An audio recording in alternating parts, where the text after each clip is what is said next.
The wind skimmed across the treetops with a low, restless hum as Elena Vargas stepped out of the retreat center, the cold evening air wrapping around her like a warning.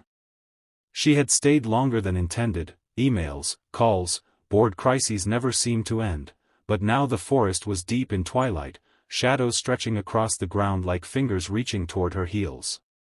She exhaled, watching the misty cloud form in front of her face, and headed toward her car parked alone near the edge of the woods. Her hand was halfway to the door handle when something suddenly caught her coat. Not a branch. Not the wind. A small, trembling tug. Elena turned so sharply that her breath stuck in her throat. Standing right beside her, barely reaching her hip, was a little girl. Her hair was tangled with dried leaves, her cheeks streaked with tears and dirt, her small backpack hanging open as if she had been running through the woods without stopping. For a moment, Elena's polished executive composure slipped.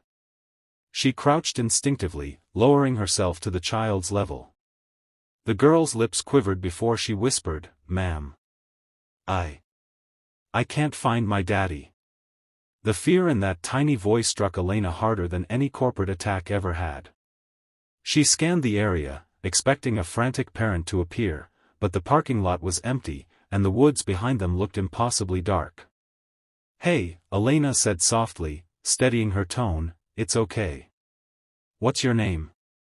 "Lila," the girl murmured, gripping the edge of Elena's sleeve with both hands. "Lila," Elena repeated, "where did you last see your daddy?" Lila swallowed and pointed toward the trees, toward the part of the forest Elena knew even experienced hikers avoided after sunset. We were staying over there. Daddy said he was going to get firewood. He told me to stay in the car. But he didn't come back. I got scared, so I went to look. And then I couldn't find him anymore." Elena felt a cold ripple move up her spine. She could call retreat staff or forest rangers, but the location was too remote. Any help would take too long for an injured man or a lost child. She glanced at Lila's scratched arms, her dirty shoes, the way she kept glancing at the woods like they were swallowing her father whole. "All right," Elena said gently, "I'm going to help you.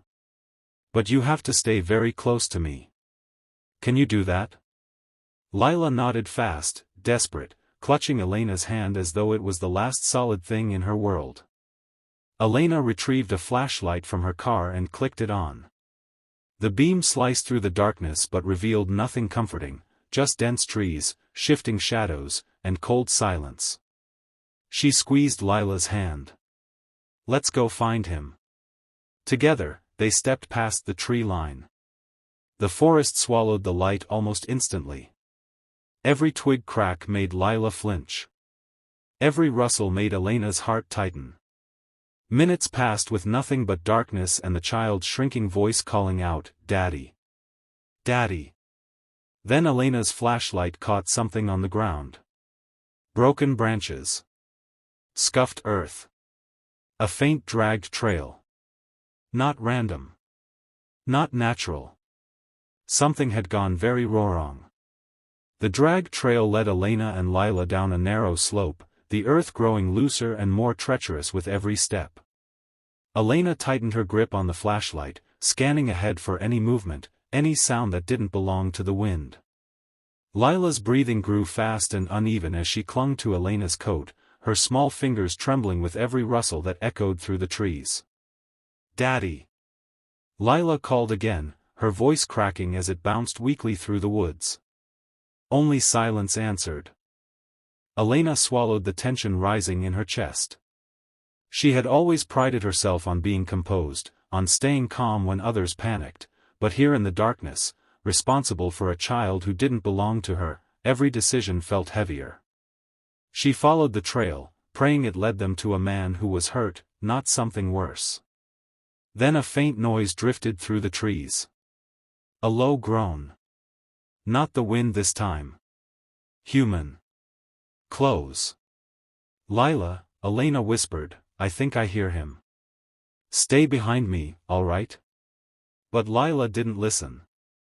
The moment the groan came again, she broke free and darted forward, her tiny leg stumbling over roots and stones. Elena lunged after her. "Lila, stop, wait." The forest opened suddenly into a steep ravine. Lila skidded to a halt inches before the drop, her shoes sliding in loose soil. Elena grabbed her just in time, pulling her back from the edge. Her heart slammed against her ribs. Down below, illuminated by the thin beam of the flashlight, a man lay crumpled near a fallen tree trunk. One leg was twisted at an unnatural angle, and his hand was pressed to his ribs as though holding something broken in place. His face was pale, damp with sweat, and streaked with dirt. "Daddy!" Lila screamed, her voice echoing through the ravine. The man's head lifted weakly. "Lila," he choked, relief and fear crashing together in one pained breath. Elena assessed the drop. It wasn't deadly, but it was steep, rocky, and slippery, dangerous for a child but possible for her. "Stay right here," she told Lila firmly. "Don't move. No matter what." Lila nodded, tears streaming silently down her cheeks. Elena began her descent. Every step sent dirt sliding beneath her boots. She braced herself against exposed roots, gripping branches to keep from falling. Her flashlight jostled in her hand, its beam dancing wildly across the ravine walls. When she finally reached the injured man, she crouched beside him, breathing hard. "I'm Elena," she said quickly. "Your daughter found me. Tell me what happened." The man winced, his jaw tight with pain. "I came down here to collect firewood. Slipped, hit my leg on a rock. Think it's broken. I tried to climb up but," he gestured weakly at the steep slope. "Couldn't."